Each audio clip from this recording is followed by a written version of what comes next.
Welcome to net nine TV. నేను మీ నిర్మల. మరి నిన్న ఒక షార్ట్ వీడియోలో ఒక సంచలనమైన న్యూస్ను మనం చెప్పుకున్నాం కదా. ఎందుకంటే ఆల్రెడీ చాలా వైరల్ అవుతుంది ఆ న్యూస్ అని చెప్పుకోవచ్చు. గడ్డం రాజు ఆత్మహత్య. మరి గడ్డం రాజు ఆత్మహత్యకు సంబంధించి సౌందర్య గురించి, సౌందర్య మాట్లాడుతున్న మాటల గురించి కూడా మనం మాట్లాడుకున్నాము. అంటే సౌందర్య తప్పు తప్పు తప్పు అని చెప్పేసి చాలామంది మాట్లాడుతున్నారు. అదేవిధంగా ఎందుకు ఇట్లా చేసింది అని కూడా చాలామంది అంటున్నారు. కానీ తన వర్షన్లో ఆలోచిస్తే ఇక్కడ తను ఎవరో పరాయి మనిషి కాదు, లవ్ మ్యారేజ్ చేసుకుంది. చిన్నప్పటి నుంచి ఇంట్లో చూస్తూ పెరిగిన మనిషే ఆ మనిషి. ఆల్రెడీ ఇంకొక విషయం ఏంటంటే అందరం కూడా గుర్తుపెట్టుకోవాల్సింది ఏంటంటే, మరి సౌందర్యని గడ్డం రాజు అన్నకి ఇచ్చి చెయ్యాలి అని ముందుగానే పెద్దలంతా నిర్ణయం తీసుకున్నారు కదా. ఒకవేళ సౌందర్య మంచిదే కాదనుకుందాము, తను ఎంతో మందిని బాయ్ ఫ్రెండ్స్ని మెయింటైన్ చేసింది అనుకుందాము. ఎందుకంటే వచ్చే ఎలిగేషన్స్ అవే కదా. మరి సౌందర్యకు చాలామంది బాయ్ ఫ్రెండ్స్ ఉన్నారు. పెళ్ళికి ముందు, పెళ్ళి తర్వాత కూడా మెయింటైన్ చేస్తుంది, వాళ్ళతో సీక్రెట్గా మాట్లాడుతుంది. అందుకే గడ్డం రాజు తట్టుకోలేకపోయాడు, అందుకే ఆత్మహత్య చేసుకున్నాడు అని చెప్పేసి చాలా ఎలిగేషన్స్ వస్తున్నాయి కదా. మెయిన్ వీటి గురించే మాట్లాడుకోవాలి. సౌందర్య మంచిది కాకపోతే, తనకు ఎఫైర్స్ ఉంటే, మరి అప్పుడు రాజు వాళ్ళ అన్న ఎందుకు ఒప్పుకున్నట్టు సౌందర్యతో పెళ్ళికి? సౌందర్యం నేను చేసుకుంటాను అని చెప్పేసి ఎందుకు ఒప్పుకున్నట్టు? ఈ లాజిక్ ఎందుకు మర్చిపోతున్నాము? ఇంకొక విషయం ఏంటంటే, సౌందర్యకు ఎఫైర్స్ ఉంటే నిజంగా రాజుని, ఇప్పుడు వాళ్ళ పెళ్ళై కూడా 8 నెలలే అవుతుంది, ఎక్కువ కూడా కాలేదు.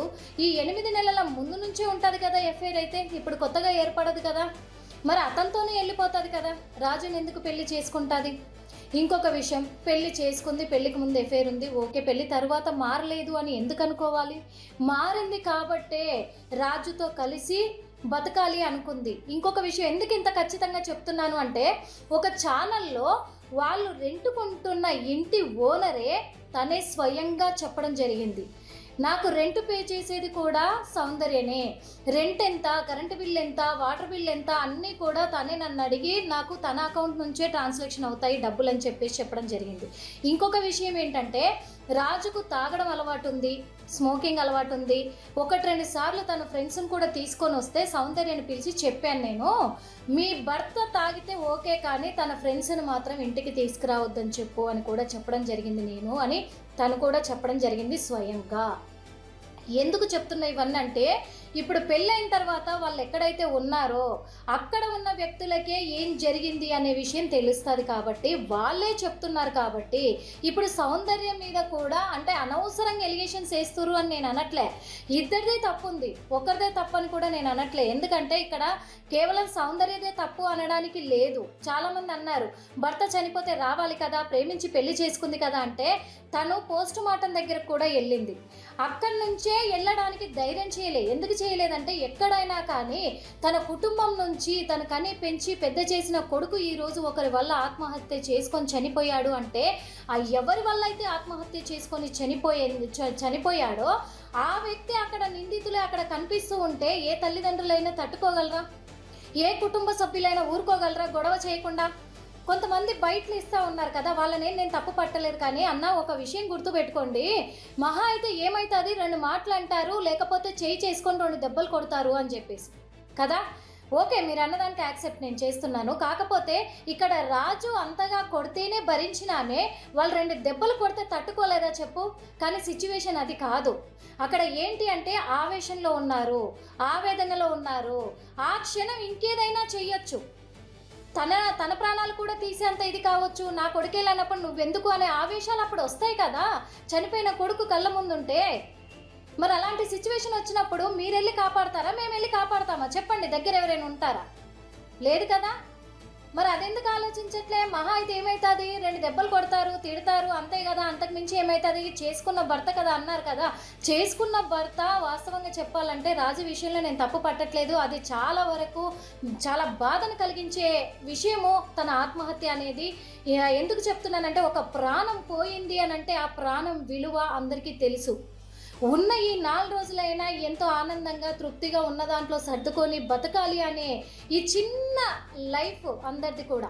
ఈ చిన్న లైఫ్ని ఇలా బలవంతంగా తీసుకొని ప్రాణం తీసుకునే హక్కు ఎవరిచ్చారు చెప్పండి? ఎన్ని సమస్యలైనా ఉండొచ్చు, ఎన్ని కారణాలైనా కావచ్చు, ఎంత కొట్లాట్లైనా కావచ్చు. ఈ రోజున ఎక్కువ ప్రేమ వివాహాలలోనే ఇలాంటివి వస్తున్నాయి. నిజంగా చెప్తున్నా, ఒకప్పుడు చేసుకున్న పెళ్ళిళ్ళు ఎన్ని అవంతరాలు వచ్చినా కలిసి బతికేవాళ్ళు, కాంప్రమైజ్ అయ్యేవాళ్ళు. 4 రోజులు మొహమాటంగా ఉన్నా కానీ మళ్ళీ బతికేవాళ్ళు. కానీ ఇప్పుడు అలా కాదు. ఇదంతా ఎందుకు చెప్తున్నాను అంటే, మరి ఇప్పుడు గడ్డం రాజు సింగర్ కదా, గడ్డం రాజు అన్న ఇప్పుడు ఒక ఫోక్ సింగర్ అవ్వడం బట్టే ఇంత దీన్ని స్ప్రెడ్ చేస్తూ ఉన్నాము. ఎందుకంటే గ్రామాలల్లో చాలా వరకు కడుపుకు తిండి లేక, కంటికి నిద్ర లేక, కడుపు కాల్చుకొని కన్న బిడ్డలకు ఒక బుక్కడు అన్నం పెట్టలేక, వాళ్ళు విలువిలలాడుతూ తట్టుకోలేక కుటుంబాలు ఆత్మహత్యలు చేసుకొని చనిపోతున్నారు. అలాంటి వాళ్ళను పలానా దగ్గరనంట 5గురు కలిసి కుటుంబ సభ్యులందరూ కూడా ఆత్మహత్య చేసుకున్నారని చూపిస్తున్నామే కానీ అక్కడికి వెళ్ళి ఏం జరిగింది, ఎందుకు ఇలా అయింది, ఎవరెవరిని అడిగి ఎవరెవరి దగ్గర బయట తీసుకుని చేస్తున్నామా? లేదు కదా, చేయట్లేదు. ఆ ఒక్కరోజుతో వదిలేస్తున్నాం న్యూస్ ప్లే చేసి. కానీ ఇక్కడ అందరి దగ్గరికి వెళ్తున్నాం, ఇంకా రెచ్చగొట్టేలాగా ఉంది అని నా ఉద్దేశం, అంతే తప్ప ఇంకేం లేదు అక్కడ. ఇంకొకటి ఏంటంటే, ఆ అమ్మాయికి చాలా భవిష్యత్తు ఉంది. ఇంకా ఓకే, వాళ్ళిద్దరి మధ్యలో జరిగిన కన్వర్జేషన్ అనేది ఎవరము దగ్గరుండి చూడలేదు. అక్కడ ఇంటి ఓనర్ కూడా చెప్తుంది ఆవేశం ఎక్కువ రాజుకి అని. ఆ ఆవేశంలో, క్షణికావేశంలోనే తీసుకున్న నిర్ణయమే తప్ప ఇది వాస్తవంగా రాజు కూడా చనిపోవాలి అనుకోలేదు అని నేను అనుకుంటున్నాను. కాకపోతే అక్కడ సౌందర్య కూడా చెప్తుంది బీర్ బాటిల్ ఇక్కడే ఉంది అని చెప్పేసి. ఒకప్పుడు కూడా నన్ను కొడితే భయపెట్టాలనే ఉద్దేశంతో నేను వెళ్ళి ఖైరతాబాద్ పిఎస్లో కూడా నేను కేసు పెట్టాను అని చెప్పేసి. మరి అక్కడ కేసు పెట్టినాను కూడా తనే చెప్తుంది కదా. ఇంకొక విషయం ఏంటంటే, అక్కడ తను ఆ వీడియో, సెల్ఫీ వీడియో అయితే ఎప్పుడైతే చేశాడో అప్పుడు బీర్ బాటిల్ కూడా అక్కడే ఉంది. తను తాగేసే ఆ మైకంలో ఏం చేయాలో ఆ క్షణికావేశంలో నేను, ఎందుకంటే ఇంట్లో ఉంటే గొడవ అవుతుంది కాబట్టి నేను వెళ్ళిపోయినా బతుకమ్మ ఆడుతందుకు. అది నా తప్పే కాదంటలేని, ఎందుకంటే ఇక్కడ ఉండి గొడవ ఎక్కువ చేసుకోవడం కంటే వెళ్ళిపోయి కాంప్రమైజ్ అయితే బాగుంటుంది కదా అనుకున్నాను. కానీ నిజంగా ఇట్లా చేస్తాడు అనుకోలేదు. ఆ బతుకమ్మ చీర గురించి కూడా అంత గొడవ చేయడం అనేది కరెక్ట్ అనిపించలేదు నాకు అని చెప్పేసి అన్నది. ఇంకొక మాట ఏంటంటే, ఆ బతుకమ్మ చీరతోనే ఊరేసుకొని చనిపో అని చెప్పేసి అన్నది కాబట్టి ఆయన అలా చేశాడు అని అంటే అది కరెక్ట్ కాదు. ఎందుకంటే ఆవేశంలో అందరికీ వస్తాయి మాటలు. ఈరోజు ఆవేశంలోనే ఆయన తీసుకున్న నిర్ణయము తన ప్రాణాలనే బలి తీసుకుంది కదా. ఆ చికాకులో ఒకవేళ ఆ మాట అన్నుంటే గనక వాస్తవంగా అంత తొందరపాటు నిర్ణయం తీసుకునే అవసరం లేదేమో. ఇంకొకటి, లైవ్లోనే ఒక మీడియా మిత్రులు కూడా ఇక్కడ రాజు వాళ్ళ ఫాదర్కి కాల్ చేశారు. వాళ్ళ నాన్నకు కాల్ చేసి ఆయన ఏమన్నాడు, నా కోడలు మంచిదే, కాకపోతే వాళ్ళకు గొడవలు జరుగుతూ ఉంటాయి, పెళ్లి కాకముందు నుంచి కూడా గొడవలు జరిగాయి అని చెప్పేసి ఆయనే చెప్పాడు. మరి ఆయన ఎందుకు చెప్పాడు మంచిదేనని? ఇంకా చాలామంది చాలా రకాలుగా అంటున్నారు. ఆయన సూసైడ్ చేసుకున్నప్పుడు ఎవరు తలుపులు తెచ్చారు, ఆ వ్యక్తి కావాలి, ఎవరు కిందికి దించారు, ఆ వ్యక్తి కావాలి అని అంటే, ఎవరైనా ఆ సిచ్యువేషన్లో ఆ కిటికీలో నుంచి అలా చూసినప్పుడు అయ్యో ఏమైపోయిందో దించుదాము, ఇంకేమన్నా ప్రాణాలతో ఉన్నాడేమో హాస్పిటల్ కన్నా తీసుకుపోదామని చూస్తారు. కానీ పోలీసులు వచ్చేంతవరకు ఎక్కడ ఆగరండి. పూర్తిగా ఏదన్నా ఏదైతేనే అక్కడ కాలిపోతే, అంటే సారీ ఇట్లా అంటున్నానని, కాలిపోతేనో చేస్తేనో అప్పటిదాకా పోలీసులు వచ్చిందాకా ఆగుతారు. హ్యాంగ్ అయి కనిపిస్తూ ఉంటే ఎంతైనా కట్టుకున్న భర్తనే కదా, అలా చూసిన తర్వాత ఆగుతుందా? వాళ్ళ అన్నలు అంత తొందరగా ఎలా వచ్చారు అన్నారు కదా. మరి వాకబుల్ డిస్టెన్స్లోనే ఉంటారని చెప్పేసి రాజు వాళ్ళ వదినే చెప్పింది. వాళ్ళ అమ్మ వాళ్ళంతా వాకబుల్ డిస్టెన్స్ అని వాళ్ళు చెప్పారు. ఇంకొకటి, ఇంటి ఓనర్ కూడా చెప్పింది వాళ్ళ అమ్మ వాళ్ళు వాకబుల్ డిస్టెన్స్లోనే ఉంటారని. ఇమీడియట్గా వాళ్ళకే కదా ఫోన్ చేస్తుంది. మరి పక్కనే ఉన్న వాళ్ళు పరిగెత్తుకొని రారా? ఊర్లో దూరంగా ఏం లేరు కదా. వచ్చినప్పుడు ఆ కిటికీలో నుంచి అలా చూసినప్పుడు అయ్యో ఇప్పుడే ఏమన్నా ఇచ్చేసుకున్నాడేమో, టక్కున వదిలితే ఏమన్నా కొద్దిగా ఊపిరున్నా కానీ హాస్పిటల్ తీసుకుపోతే బతుకుతాడు కదా అనే ఒక ప్రయత్నంలో ఇప్పుతారే తప్ప పంచనామా అవ్వకముందే ఎలా ఇప్పుతారు, పోలీసులు రాకముందే ఎలా తీస్తారు, ఇది కాదు. చాలా చోట్ల కూడా పోలీసులు వచ్చేసరికి వాళ్ళని తీయడము, బయట పడుకోబెట్టడము, ఇలాంటివన్నీ చేసిన ఎన్నో ఉన్నాయి. ఓకే, అలాంటప్పుడు ఇలాంటి నిందలు పనికిరావేమో అనిపించింది. ఎందుకంటే ఇద్దరి మధ్య మిస్అండర్స్టాండింగ్ వల్ల, వాళ్ళకి జరిగే గొడవల వల్ల రాజు అలాంటి నిర్ణయం తీసుకొని ఈరోజు మనందరి మధ్య లేకుండా పోయాడు. అందుకు మనం బాధపడాలి. ఇంకొకటి, కుటుంబానికి మనం కలిగిన సహాయం చేయాలి, లేదా వాళ్ళకు మనోధైర్యాన్ని ఇవ్వాలే తప్ప ఇప్పుడున్న ఆ ఆడపిల్ల పైన, ఎందుకంటే తను ఒక ఆడపిల్ల, తనకు ఒక భవిష్యత్తు ఉంది, తను ఏది కావాలని చెయ్యదు కదా. అలాంటప్పుడు తన మీద లేనిపోని నిందలు వేసుకుంటూ చేసుకుంటూ అనవసరంగా తనను బ్యాడ్ చేసి సమాజంలో తన మొహం తిప్పుకోలేక రేపు తనేదైనా అఘాయిత్యానికి పాల్పడితే అప్పుడెవరు బాధ్యులు? నేను కేవలం ఇది మాట్లాడదామని అనుకున్నా, అప్పుడెవరు బాధ్యులు? అప్పుడు మళ్ళీ ఇక్కడ ఈ తల్లిదండ్రులు కూడా కడుపు కాల్చుకొని ఉండాలా? వాళ్ళు కడుపు మునిగిపోయి ఉండాలా?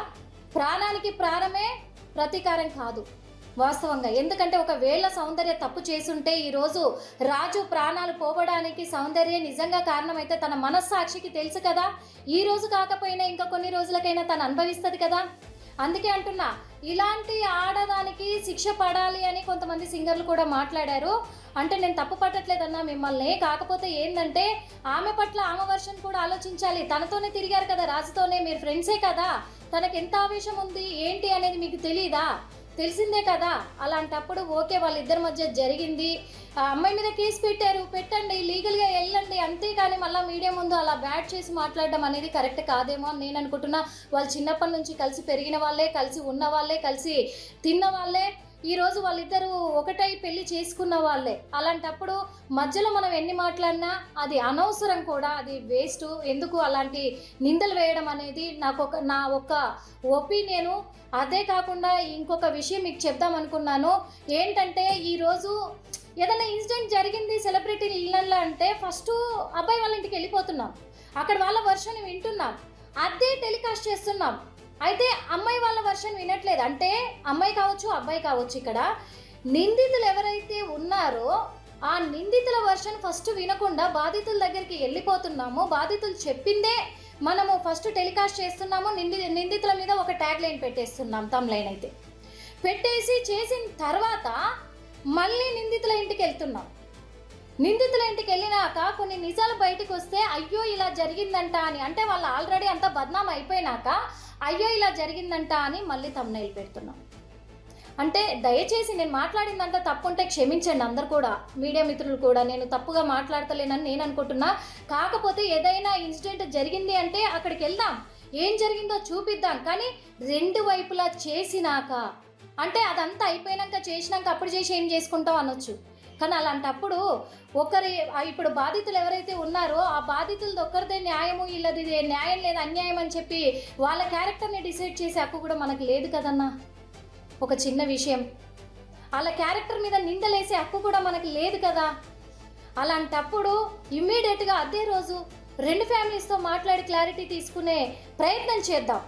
చేసినాక డిసైడ్ అయ్యి అసలు ఏం జరిగింది అనే క్లారిటీ తీసుకొని అప్పుడు మనము థంబ్నెయిల్ పెడదాము, అప్పుడు మనము న్యూస్ చేసి వదులుదాము. ఎందుకంటే దీనివల్ల సమాజానికి ఒక మంచి మెసేజ్ ఇచ్చిన వాళ్ళం అవుతాము. రేపు ఇలాంటి అఘాయిత్యాల కంటే ఆత్మహత్యలకు పాల్పడే వాళ్ళు కావచ్చు, ఆత్మహత్యలకు పాల్పడేలాగా ఎవరైతే నిందితులు వాళ్ళను ప్రలోభ పెడుతున్నారో, అంత హింసకు గురి చేస్తున్నారో, అలాంటి వాళ్ళు కూడా తయారవ్వకుండా మనం చూపించడానికి, మనకు కొద్దిగా నేర్పించడానికైనా, మనల్ని చూసి నేర్చుకోవడానికి ఓ మీడియా ఇలా సహాయపడుతుంది అని కొద్దిగైనా మంచి చెప్పుకోవడానికి బాగుంటుంది అని ఉద్దేశించే ఈ విషయం చెప్పాను తప్ప, ఎందుకంటే ఈరోజు సిచ్యువేషన్ వచ్చింది కాబట్టి చెప్తున్నా. ఇలాంటివే వరుసగా జరుగుతున్నాయి, క్రైమ్లు ఎన్నో జరుగుతున్నాయి. ఆ క్రైమ్లన్నీ ఎలాంటి సిచ్యువేషన్లో జరిగింది, ఎందుకు జరగకూడదు ఇంక ఇలాంటివి అనేది మెసేజ్ తీసుకెళ్దాం. ఇది అందరికి కూడా నచ్చుతుంది అనుకుంటున్నాను. ఎందుకంటే ఎవరిని నేను తప్పు పట్టట్లేదు, ఎవరి మీద నేను ఎలిగేషన్ చేయట్లేదు. కాకపోతే కొంచెం చూసి మనం చేద్దాము అని చెప్పేసి ఒకటి చెప్తున్నాను. అక్కడ సౌందర్య కూడా రేపు మళ్ళీ భవిష్యత్తు ఉంది ఆమెకి, ఆమె సమాజంలో తిరగాలి, ఆమె సమాజంలో కష్టపడాలి, ఆమె చేసుకుంటే ఇంకొక పెళ్ళి కూడా చేసుకోవచ్చు కూడా. ఎందుకంటే ఒకే ఇంట్లో ఉన్న వాళ్ళు ఓ ప్రాణం పోయిన తర్వాత ఒకరి మీద ఒకరు నిందలు వేసుకోవడం కామను. కాకపోతే కొన్ని రోజుల తర్వాత వాళ్ళు మళ్ళీ కాంప్రమైజ్ అవుతారు, వాళ్ళు మంచిగుంటారు, ఉండాలని కోరుకుందాము. ఏది ఏమైనప్పటికీ మరి రాజన్న ఆత్మశాంతి చేకూరాలి, ఆయన ఆత్మ క్షోభించొద్దు అని మనస్ఫూర్తిగా కోరుకుంటున్నాను. మరి ఈ విషయము అందరికీ చేరుతుందని అనుకుంటున్నాను. Keep watching Net9 TV news.